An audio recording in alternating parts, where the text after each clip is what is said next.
안녕하세요. 김태훈의 현명한 투자자 방송 시작하겠습니다. 본 영상에서 다루는 내용은 투자 권유가 아니며 각 개인의 투자 판단에 대한 책임을 지지 않습니다. 별도 SNS 채널 가입을 유도하거나 투자 권유 및 유료 리딩 서비스를 홍보하는 불법 사칭 계정에 유의하시기 바랍니다. 자, 트럼프 2기가 출범을 예고하고 있습니다. 지난번 트럼프 1기 때 우왕좌왕 좌충우돌 하면서 이제 전 세계를 혼란에 빠뜨렸었는데요.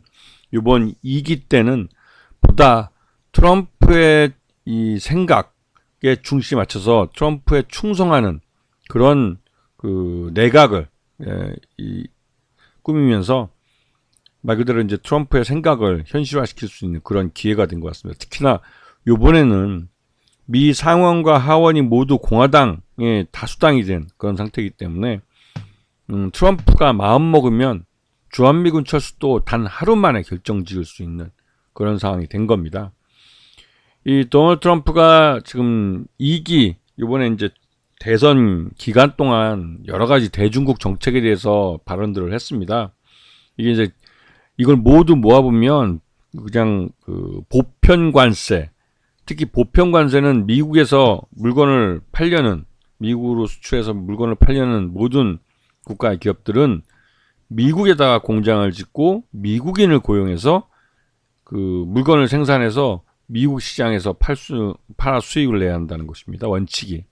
안 그러면 미국에 생산하는 기업들과 공정하게 이 경쟁하기 위해서 해외에서 수입해오는 수입품에는 모두 보편 관세를 부과하고 특히나 더 가격 경쟁력이 좋은 중국에 대해서는 고율의 관세를 매기겠다고 주장하고 있는 것이죠.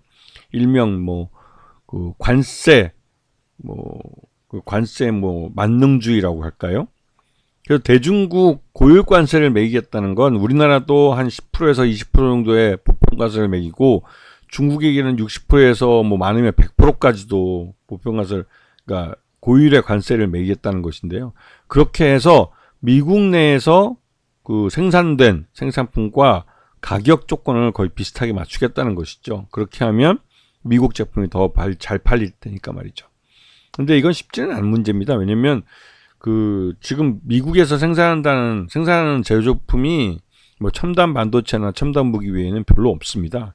요번에 조선업종에 대해서 트럼프가 우리나라 기업들 조선사들과의 협력을 요청했다고 하는데 그만큼 그런 중후장대한 산업들은 이미 경쟁에서 떨어지기 때문에 미국 내에 생산 시설 자체가 존재하지 않습니다.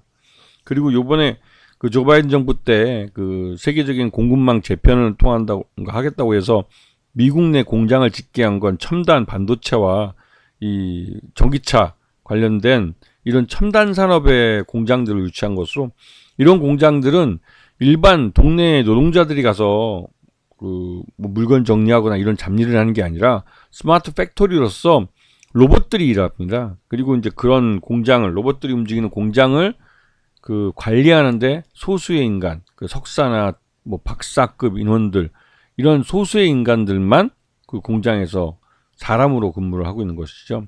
그래서 이런 그 미국으로의 그 공장을 그 재편한다고 해서 공급망을 재편한다고 해서 미국 내 공장을 되돌아오게 하는 그런 정책은 실제 고용과 많이 연결되지는 않습니다.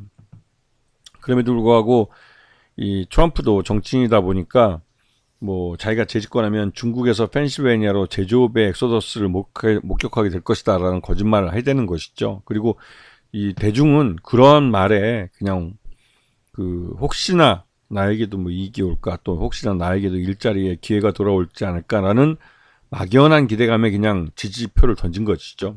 한마디로 사기당한 겁니다. 그건 무엇이 됐던 간에 이 도널드 트럼프 정부는 관세 만능주의라 미국으로 수입하는 모든 상품에 이제 그 보편 관세를 매기고 중국에 대해서는 추가적인 이 고율의 관세를 매기겠다고 지금 말을 해왔고 실제로 이번에 당선된 이후에 내각 그 구성을 할 때 보면 대중국 강경파들이 전면에 배치된 걸 알 수가 있습니다. 이렇게 해서 이 예전 트럼프 1기 때처럼 이런 강경파들이 고율의 그 중국 대중 관세를 만들고 해서 막 시끄럽게 만들고 나서 트럼프가 중국을 방문해서 뭐 황제로서의 황제에 맞게 그 대접을 받고, 그리고 또 시진핑 중국 국가주석에게 미국 물건을 많이 사주겠다는 약속을 받으면 또 이제 관세를 낮추고, 이런 그런 제스처를 하면서 결국은 모든 일은 트럼프가 결정한다는 이런 그 모습을 보여주겠죠. 근데 지난번에도 그렇지만 이 국가 권력을 이용해서 개인의 사업을, 그러니까 사익을 추구하는데 아주 교활하게 잘하는 게 트럼프입니다. 그리고 이러한 그 이 트럼프의 챙기는 이런 사익은 그 안에서 사익을 나눠먹는 그런 기득권층, 지금 미국 내에 그 오피니언 리더들이 있죠. 그렇기 때문에 그 조 바이든 정부가 이 지금 윤석열 정부처럼 이 사법부를 이용해서 이 트럼프를 공격했을 때, 트럼프도 그런 똑똑한, 그리고 또 비싼 몸값에 이 그 변호사들을 정관들을 고용을 해서 맞섰고, 그래서 이 미국 내 이제 사법부, 우리나라 같지만 서초구 같은데, 서초동 이런 법조타운 같은데 아주 호황이었죠. 대박이었습니다.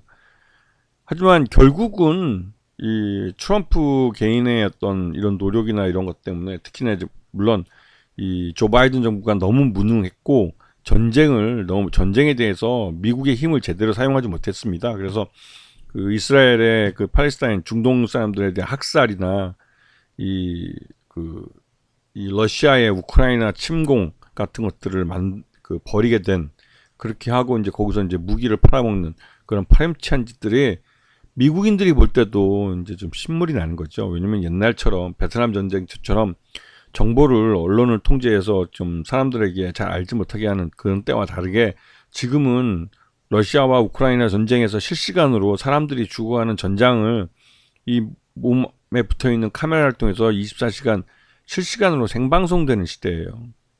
그러다 보니 그 전쟁의 참상에 대해서 사람들이 금세 알게 되는 것이죠. 그리고 그런 전쟁을 계속하도록 무기를 공급하고 또 그 미국인들의 세금을 지원해주는 민주당 정부가 진짜 나쁜 놈으로 보일 수밖에 없죠. 미국인 스스로가 그래서 트럼프를 뭐 선택했다는 생각이 듭니다. 왜냐하면 트럼프는 자기가 집권하면 24시간 내에 러우 전쟁을 중단시키겠다고, 끝장내겠다고 얘기를 해왔고, 이런 말들이 미국인들에게 어필한 것이죠. 왜냐하면 미국인들도 남의 전쟁에 계속 자기네 세금이 들어가는 걸 원치 않았으니까 말이죠.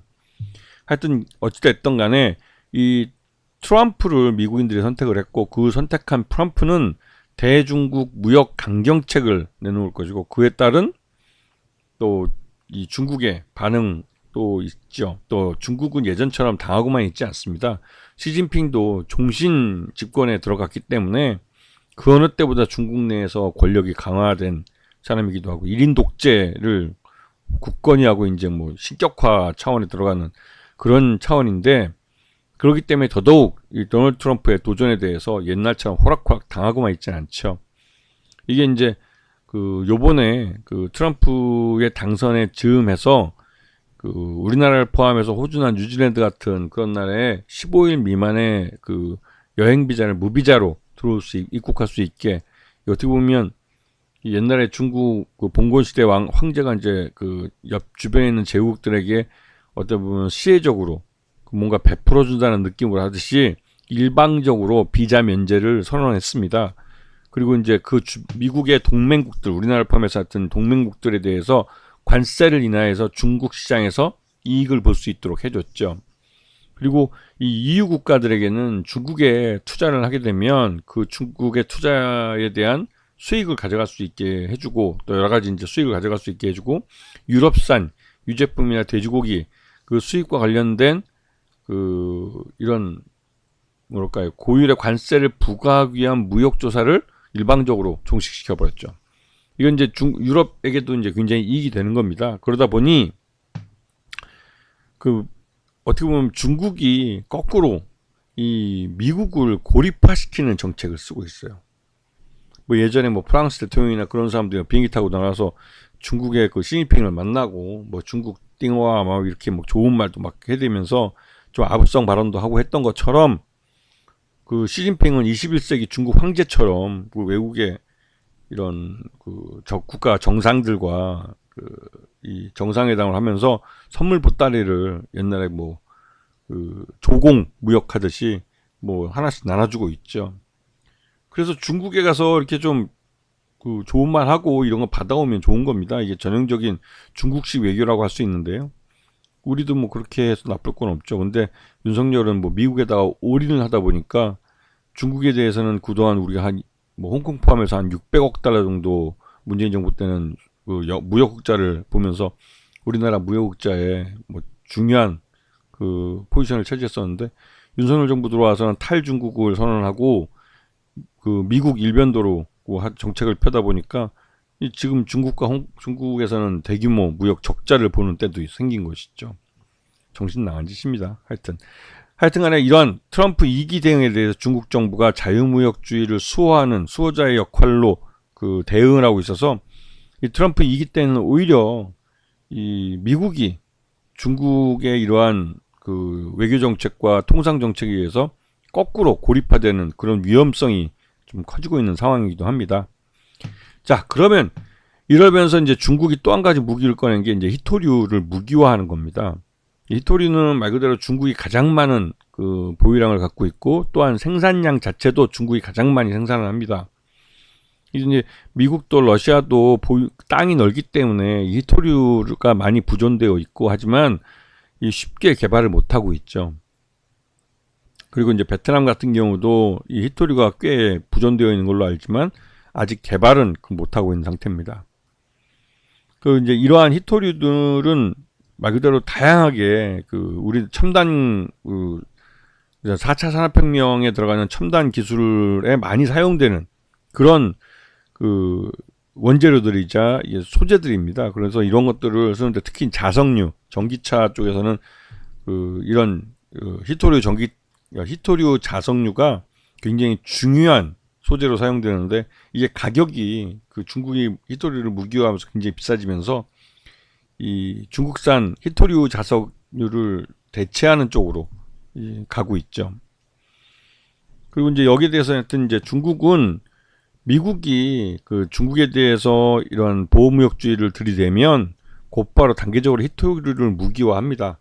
첨단 반도체를 중국에 수출하지 못하도록 딱 규제를 하니, 그러면 니들은 첨단 반도체를 만드는 원재료격인 갈륨과 게르마늄을 더 이상 중국으로부터 가져가지 못할 거야 하면서 딱 수출 통제를 해버렸죠. 이렇게 되면 미국이나 서방도 이 최첨단 반도체를 만드는 데 필요한 게르마늄과 이 갈륨이 없어서 최첨단 반도체 자체를 못 만듭니다. 이게 참 웃긴 얘기지만, 그렇게 되면 중국도 이 첨단 반도체를 사용하지 못하지만 미국이나 유럽도 첨단 반도체를 이용한 이런 첨단 반도체를 만들 수 있는 갈륨과 게르마늄을 가질 수 없게 되는 것이죠. 지금 갈륨과 게르마늄 생산 국가를 보면 중국이 거의 90% 이상을 차지합니다. 그렇기 때문에 이 중국이 수출을 안 할 경우에는 나머지 국가들에서 이걸 캐내야 되는데, 이게 쉽지 않은 것이죠. 그리고 국내에서도 이러한 히토류에 대한 국내 자원개발 사업이 좀 벌어지고 있습니다. 하지만 국내는 부존은 하고 있지만 경제성이 굉장히 낮고, 또 개발하는데 환경 파괴에 대한 여론이 안 좋기 때문에 쉽게 개발을 못하고 있는 상황이죠. 북한에는 그 대신 또 북한도 각지에 히토류가 많이 부존되어 있는 땅이기도 합니다. 그래서 이 일본 같은 경우는 북일 수교를 하는 이유 중에 하나가 중국에 편향되어 있는 이 히토류 수입망을 중국으로, 그러니까 북한으로 돌리려고 하는 의도가 있는 것이죠. 이거는 예전에 다오이다오, 지금 일본명으로 센카쿠 열도 영토 분쟁이 발생했을 때 중국이 딱 한 가지 좋지, 히토류 수출을, 일본으로 나가는 히토류 수출을 중단시켜 버리니까 일본 경제가 거의 마비될 뻔했어요. 그러다 보니 일본 정부가 그러니까 중국에다가 사과를 하고 히토류에 대해서 생산 통제를 풀어주달라고 요청하는 그런 상황이 발생했죠. 그리고 그 이후 일본은 이 중국에 의존하던 히토류 수입망을 다변화하기 위해서 무던히도 노력을 하고 있습니다. 그 중에서 가장 대표적인 게 중국 대신에 이제 북한이라는 거죠. 북한에 보시면 이 히토류가 꽤 많이 매장되어 있는 걸로 알려져 있습니다. 그리고 이제 북한의 이러한 그 히토류 광산들을 개발을 하면 이게 이제 그 굉장히 북한으로서는 이 경제 개발을 하기 위한 이 자원을 매각 팔아서 경제 개발을 하기 위한 그 자본을 마련할 수도 있고, 그 일본 같은 경우는 중국에 의존하던 이런 히토류 그 공급망을 북한으로 다변화해서 보다 좀 안정적으로 히토류를 보유할 수 있게 되는 것이죠.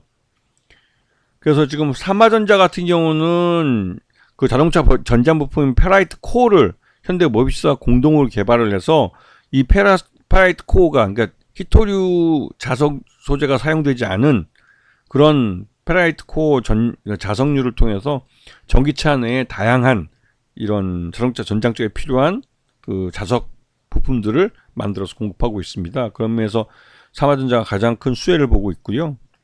그다음에 유니온 머트리얼즈 같은 경우도 자동차 전장용과 가정용 모터 소재에 들어가는 페라이트 마그네트를 생산을 하고 있습니다. 이제 페라이트 자석류죠. 그리고 유니온은 그 말 그대로 유니온 머트리얼즈의 대기업이기도, 그러니까 모기업이기도 하고요. 최대주. 그다음에 현대 BNG 스틸 같은 경우는 차량용 히토류 자석을 생산하는 국내 유일의 성림 첨단 산업의 최대주주이기도 합니다.